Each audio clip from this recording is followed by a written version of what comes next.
Donc on a 5 km 4 de canal à poser en diamètre 1200, fonte, pour relier la nouvelle usine de traitement d'eau potable de l'UTEP qui se situe juste là.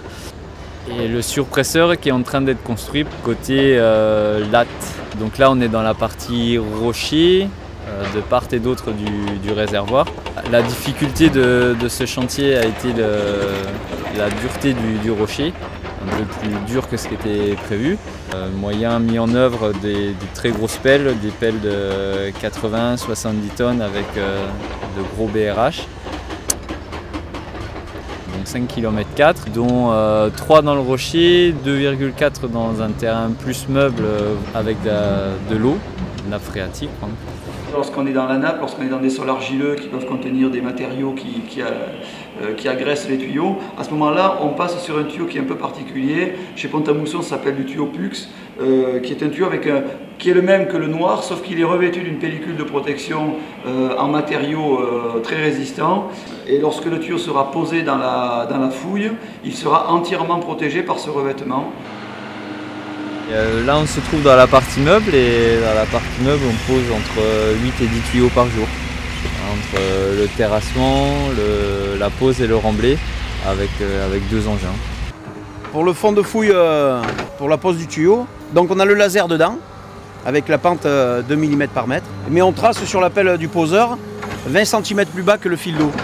Après nous mettons du géotextile et après on met 20 cm de gravier environ, du 0,20. Et on descend le gros rouleau de billes pour le damer.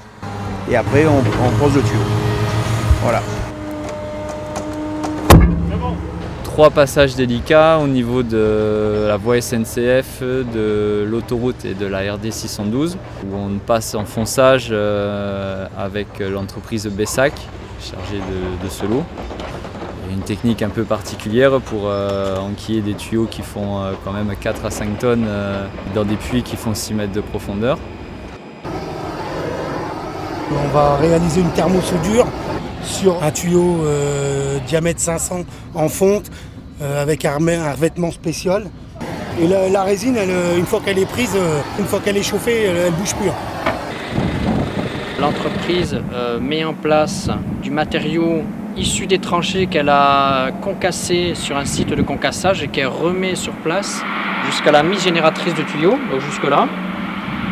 Donc jusque-là, en fait, elle vient compacter de part et d'autre de la conduite selon les exigences agréées par Pont-à-Mousson. Quand les essais de compactage sont bons de part et d'autre du tuyau, on refait tout en terre végétale en le griffonnant. Et puis après, un tracteur agricole viendra sans doute casser les mottes pour que le paysan puisse ressemer par-dessus. Voilà.